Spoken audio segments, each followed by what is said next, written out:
Hello, in this video I'm going to talk about my own personal experiences with charity shops, both as a customer and as a volunteer.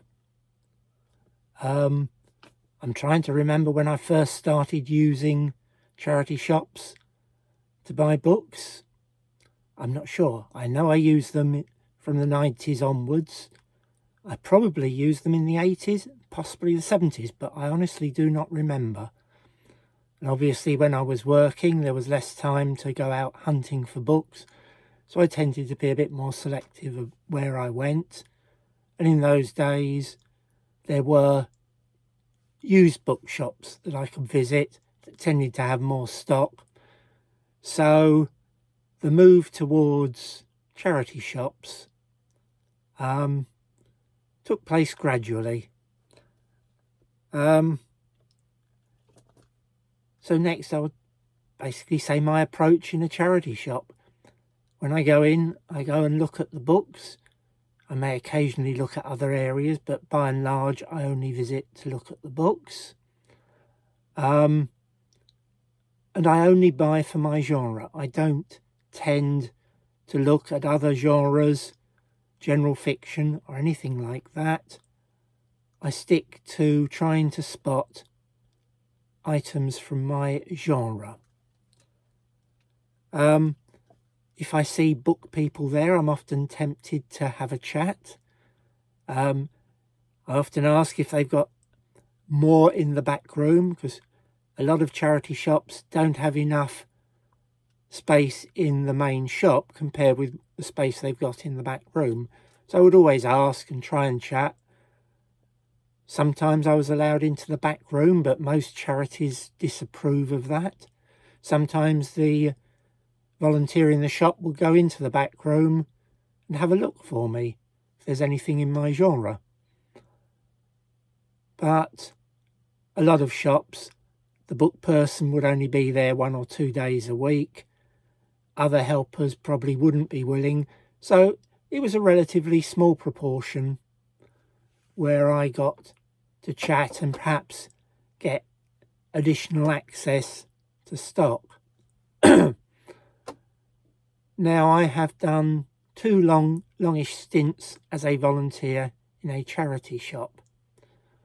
The first one was in about 2000 and ran to about 2005, early 2005.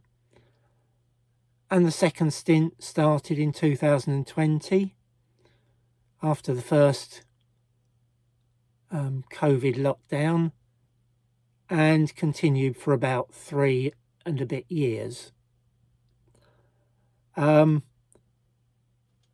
Basically, in both cases, the way I started was I went into the charity shop, saw someone who was handling the books and chatted to them.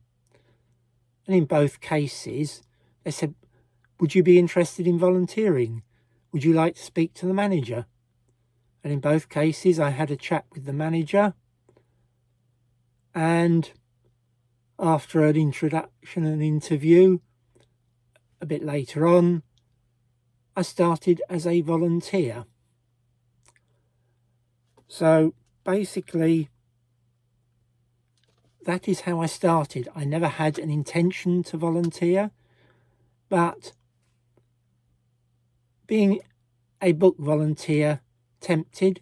So in both cases, I made it clear I was happy to be a volunteer, but I was only willing to work on the books.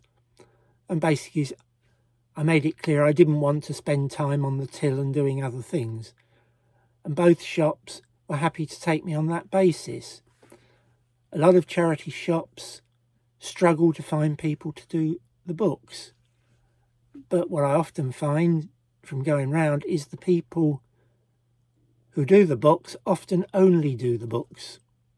And I'm one of that crowd. So next, I'll briefly talk about what shops do with their book donations. Obviously, people just come into the shop with bags of books. Sometimes they arrange collections. some charities move books between shops. So some of their collection vans will also move stocks of books between charity shops. And the first task in any bookshop is to sort the books, think about pricing, and basically decide how to handle the books. Now, in like clothes and like other things, we get books that are so tatty that they're totally unsaleable, and they will get recycled, and I'll talk about recycling a little bit later. And then there will be the books that are thought suitable to sell, and those are priced, usually by sticking a label on, although some shops write the price hopefully in pencil. I've known charity shops that wouldn't do it that way, that write it in ink, but hopefully they're priced. Obviously, as part of that exercise, volunteers look out for those that might be more valuable. Now, the two charity shops I've worked in had standard pricing, but in both, as a volunteer, I was encouraged to vary that when I thought it was appropriate. So the first charity shop I worked in, which was just after Millennium, I think had a standard price of 50p for paperbacks and £1 for hardbacks. And they did some things cheaper. Certainly Mills and Boon's romance books were 3 for 49, I remember that. Some of the kids' books would be cheaper as well. So the shops I've worked in had standard pricing, and that would apply probably to 90% of the books that they put on the shelves.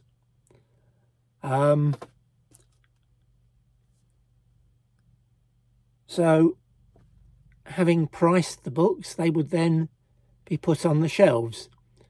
Now, obviously, as books are bought, there are spaces.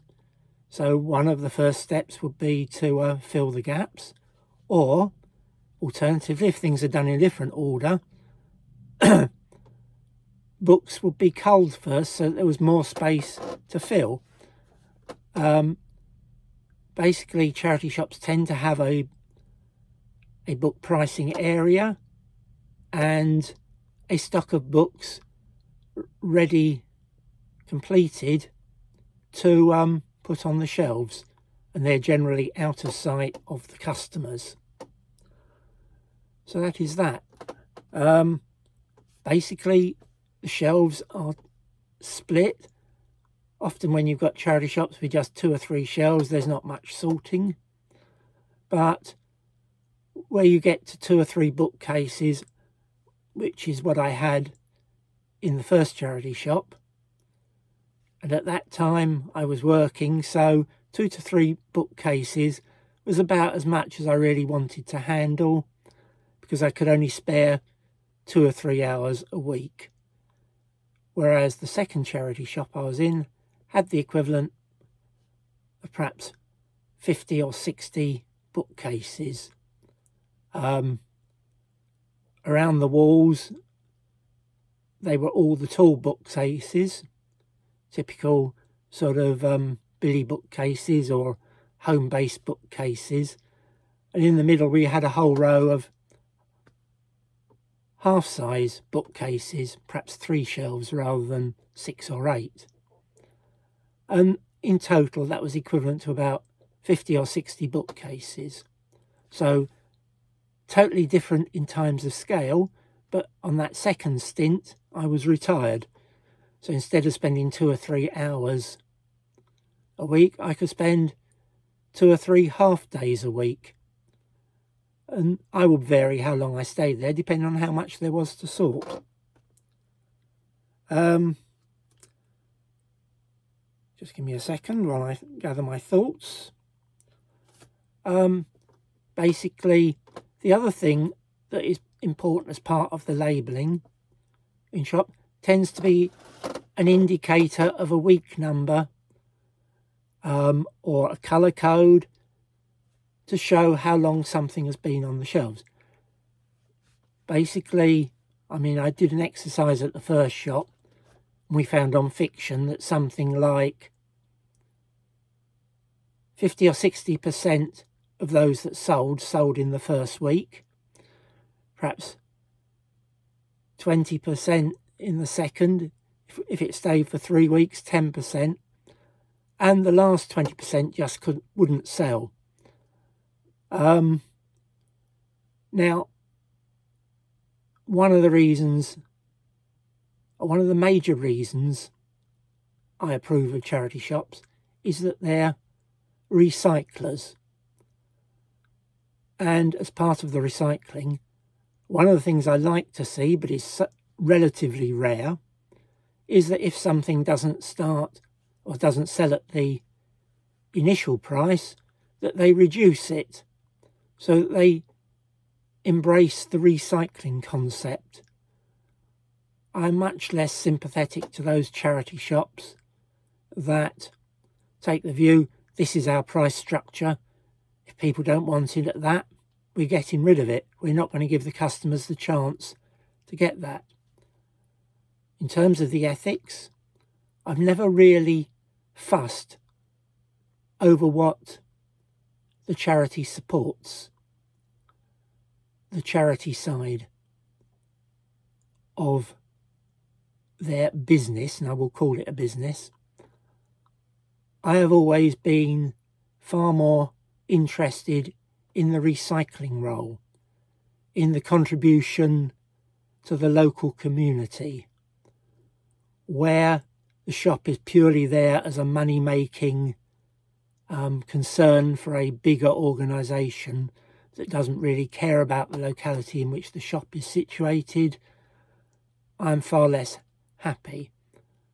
If I totally disagreed with the charity's aims, I would refuse to work there, and I may even refuse to buy. But to be honest, while my views vary from neutral to supporting the charity's main purpose, I've never yet come across a charity that I did not believe I could support. So next I'm going to talk about shelf time. As I mentioned, in the first shop I measured this just out of interest for myself, how long it took to sell things. Now that shop was on a main shopping drag, footfall was huge, so there was a massive turnover. The second shop I worked in many years later was not on a main drag, footfall was lower, so the shop had a lot more space, so was able to keep the books on the shelves for a longer period. So there we perhaps worked on a basis of around 2 months. And because we had so many bookcases, we could take the view that we would continually fill the shelves and generally only cull when we needed to. And that generally meant we could always keep stock on the shelves for at least 2 months. The other thing in terms of shelf time, non-fiction books tended to be harder to shift quickly. They would have to wait until someone with an interest in that area would come in. So often we find stocks of military books or railway books or history or biographies would take longer to shift. So that is basically my finding of that. Now, I mentioned that we would cull books from the shelves. The first shop I worked in, and this was in the days before resellers like World of Books had become particularly active, the shop had to pay for commercial refuse collection and disposal. So the manager there, if a book didn't sell in the appropriate time, arranged for the people who culled to put them in a bookcase in the rear of the shop, and there volunteers could buy the books at 10p each. So a massive reduction, and I certainly bought quite a few books from that shop that way. Now I will mention the sort of ethics of purchasing. Now I worked in a charity shop, I saw lots of books, and some of them were ones I wanted for my collection. So the general principle tended to be that you were not allowed to buy books that you had priced yourself. Now, where there was standard pricing, that was not particularly a problem by and large, but occasionally there'd be something that was slightly unusual, and the arrangement then was that if you wanted to buy those items, you had to get it priced by another volunteer or by the manager. And basically, that was the rule I always followed. I never took advantage, never paid a low price. Well, I did pay a low price, but never one that I'd set myself. I would always consult with another volunteer who did books, or with the manager if there wasn't a book volunteer there. And that was the ethic that I always followed. So I will say that. Now the first charity shop, after they'd been in that bookcase at the back of the shop for a few weeks, then they had to go in the skip that the charity shop used in the backyard for disposal of things that couldn't be sold. In the second charity shop that I worked for, it was slightly different, because there, any book that was culled from the shelves, certainly when I started, used to go to a book recycler. I think it was originally World of Books, and then there was a different one later on. And when I first started, they didn't tend to reprice. They might do the occasional one, but after I started, we tried to make certain that books had a chance. Now, at the second shop, the standard pricing was, when I started, was 50p for a paperback, £1 for hardbacks. And within the first year, there was going to double that to £1, £2. But I argued my case with the manager, so we followed the new pricing rule for the bulk, but we still kept some books at 50p. We certainly kept the kids' books at 50p. And we had discretion on how we priced books. I suppose the other thing you might wonder is, how many valuable books did I see over those years? And to be honest, I struggle. There were one or two I pushed up to £10 or £20. I do specifically remember in the first charity shop, because we tended to get probably half our donations from other charity shops, we were getting stuff that wasn't valuable but could still be sold. But one book we did get come in was a first printing of She by H. Rider Haggard, if I remember correctly. And I remember asking the manager whether I could buy it. She said, well, I'll have to research the price first. And it sat in her office for about 6 weeks and then disappeared. No one knows what's happened to it, but as it was in her office, my assumption is that it was taken by one of the volunteers. So I never did get that book. Other books as I say, maybe reached £10 or £20 as a maximum. I don't remember any other valuable books. Now, what I will say is, when I first worked in the charity shop, there were things like ABE, Bookfinder, but I didn't have a phone.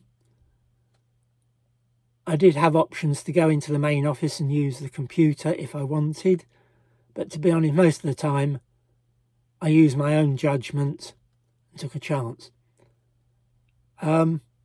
So there were chances for buyers to get bargains because I was just basing it on my knowledge, and I'm sure I made mistakes.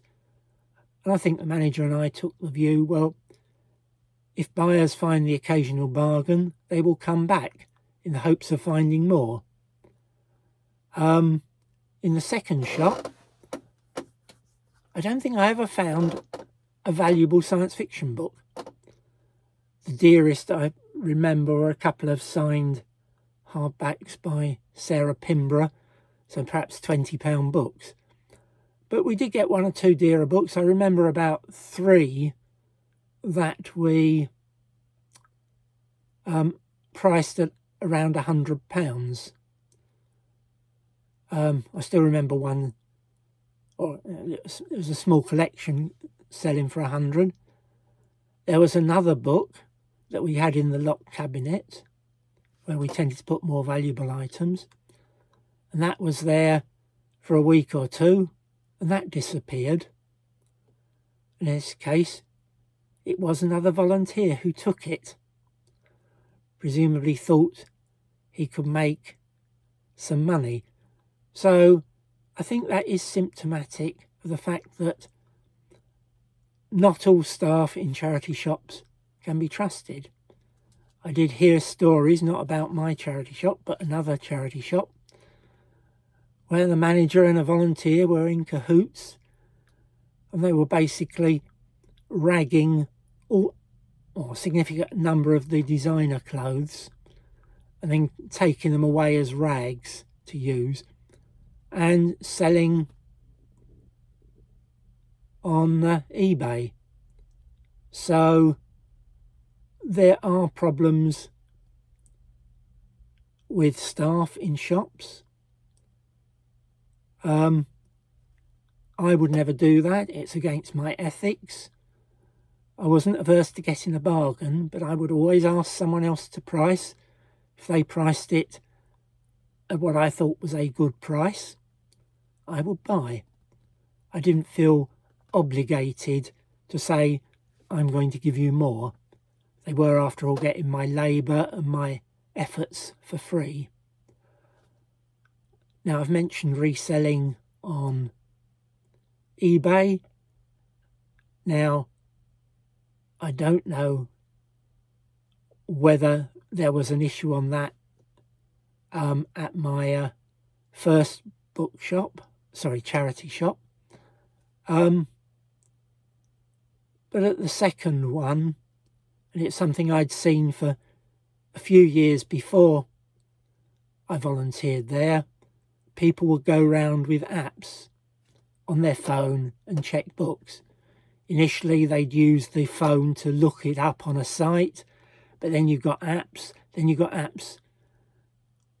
you could perhaps get a scanner, and then you got apps with phones that had the scanner built in. And basically, they used to go round and check all the books. And the number of times I went into the shop, saw someone methodically going along virtually every book in the shop, was huge. So it annoyed me because that meant if there was a bargain in my genre that people wouldn't normally know about, it would be snapped up if the app recognised it as a valuable book. The apps weren't perfect. They didn't differentiate between first printings and reprints, but any sensible reseller who was checking would know to look for that. By just scanning the barcode at the back, they wouldn't pick up on whether a book was signed. But again, the more knowledgeable ones would have a look for that as well. So the bargains tended to disappear over the years, and certainly I watched them do it in that second charity shop that I work for. What do I feel about resellers? It does irritate me. I prefer they didn't do that. I prefer that that the products in the shop went to the people who actually wanted them. I think it's a bit unfair that people who are out looking for things may be defeated by resellers who bought up anything suitable. Again, in terms of ethics, my attitude is I have absolutely no objection to charity shops charging what they think they can get for an item. And to be honest, the resellers are an indication of where the shop has gone wrong. It's got its pricing policy wrong. And what I would say is volunteers have different knowledge sets, and especially the managers. I mean, the two managers that I mostly worked for, generally were far more knowledgeable about clothes and bric-a-brac and tended not to be as knowledgeable on books.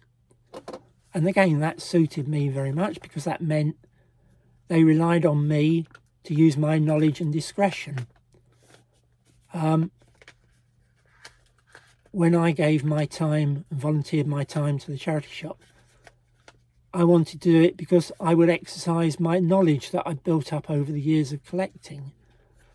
I did not just want to volunteer my time to be used at the lowest common denominator, stacking shelves, clearing shelves, sweeping the shop, etc. So I think that covers most of my experience. I have mentioned staff taking stuff. I mean, the other thing that certainly didn't apply, as far as I recall, in my first stint, but in the second shop, there were shoplifters. Now, by and large, shoplifters don't take books, although my fellow volunteer on the books, myself, did believe there was one book buyer or book reader who was swiping books, but we never caught him or her, whoever it was. But certainly in terms of bric-a-brac and clothes, there did tend to be a reasonable amount of shoplifting. And like current advice to most shops and shop assistants, if you see it, you're not encouraged to challenge it. Certainly, the manager I worked for in the second shop would normally say something.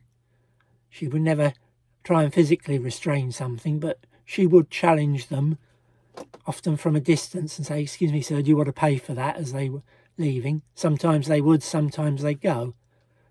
And one or two customers again were banned from the shop because they were known to be shoplifters. So the ethics of modern society, poverty and deprivation, if you consider that to be a trigger, are worse. So I thought I should just mention that even charity shops are not immune to shoplifting. And finally, I'll just say why I left the two shops.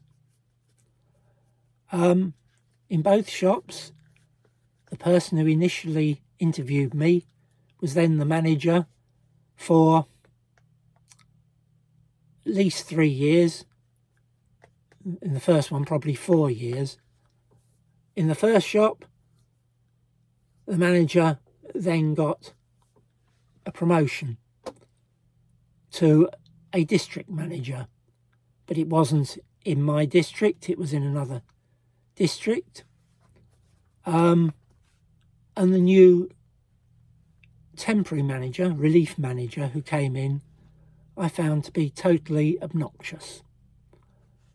I put up with him for 3 or 4 weeks, but to be honest, he'd ruined the atmosphere in the shop. And at that time, I just had a son he was a few months old, and I took the view, I'm not going to stay in an unpleasant environment when I don't need to, and I left. Second time, again, the manager was there for 3 years, and she ended up in a dispute with more senior management. I'm not going to go into details, but she left. We had a new manager come in, and he was reasonable, but for whatever reason, a senior manager took an interest in the shop. In his view, he wanted to turn it around. And basically, he'd come in, take decisions. He didn't ask people's views. He didn't comment. And basically, I don't think he liked books. He certainly didn't like the old style of bookshop where things look crowded. So I mentioned earlier, we had bookcases down the middle between the other rows of books, and he just came in one day and said that looks untidy, and he took everything off the top of the bookcases. We'd used the top of these small bookcases to display books that we thought were of interest, that might generate sales from being on top and on display rather than underneath in a row of books. And he came in and he just removed every one. So all the interesting books we'd sorted, he just removed. He ordered other volunteers who didn't work on books to clear them.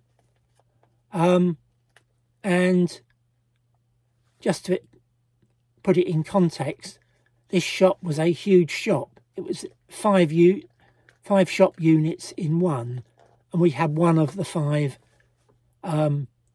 reserved for books.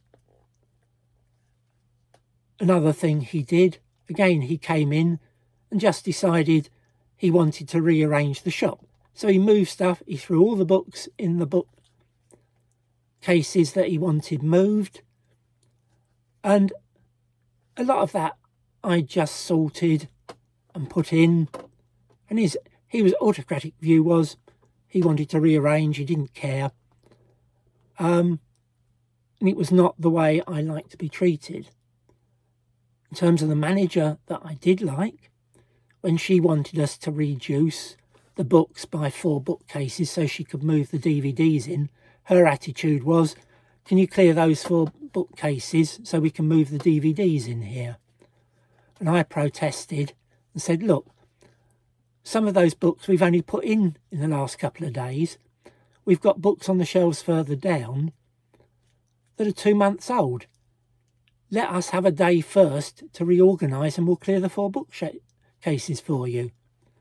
And she saw the logic in that and she accepted it. Whereas this manager came in when I wasn't there, and he just ordered the other volunteers to clear the 4 bookcases he wanted moved. And basically, I got fed up with the way he was running things. Now, that shop had had kids' books at 50p since I'd been there, and we hadn't put those up when we started repricing adult books. And I got an order down one day, all kids' books are to be £1. And that would have decimated the number of books we could put out, because a lot of the books would not have made £1. So again, I protested that. We never actually implemented that. It was about the time I was getting to the end of my tether. The old manager had been left for about 6 months, and basically I decided to give up. And from when I left, when perhaps 50 or 60 bookcases had been slimmed down to about 40, I went back about 4 months later to have a look, see if there were any books. From having that reduced number of bookcases, I went in and there were 3 bookcases left, and they each had about 1 shelf of books and the rest was filled with bric-a-brac. So basically this manager had decimated the book stock. Now for me, books were an important local resource, a great educational resource. The kids came in, were encouraged to read.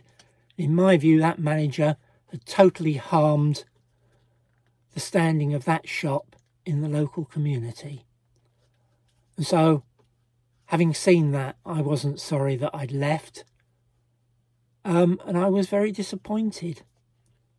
I did protest to the chief executive, who knows what she was on, probably 50,000 or maybe 70,000. But nothing came of it. So that is my involvement. I still use charity shops to find books, and indeed I would say at the moment there are about 8 charity bookshops that I use, varying frequencies, everything from every couple of weeks to perhaps every 3 months. And there are only now about 3 ordinary used bookshops that I now tend to use. Basically, in London, bookshops have largely disappeared, and I think part of the reason for that is the competition from charity bookshops. It's the competition to some extent from the internet. And finally, it's cost pressures which are worse in London. Shops charge higher rents, and if they don't rent for a while, they'll often use that as an excuse to try and convert shop units to housing. So basically there are massive cost pressures. Most bookshops that I know are rented or on a lease. They are not owned outright by the shop owner. When I first started collecting books, the first bookshop I used was owned by the shop manager. And I did see him outside of the shop as well. He was a friend of one of my family friends. And he said, that shop is my pension fund. When I retire, I will sell the shop and use that to fund my retirement.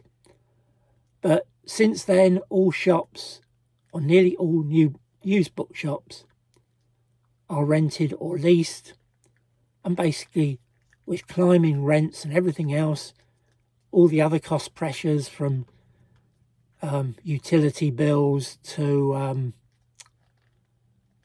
staff costs are basically made bookshops unviable. So I now have to rely on charity shops for the bulk of my book collecting. And that's a summary of my involvement with charity shops. I don't know whether it's been of any interest, but by all means leave a comment. And that's it for now. Thank you.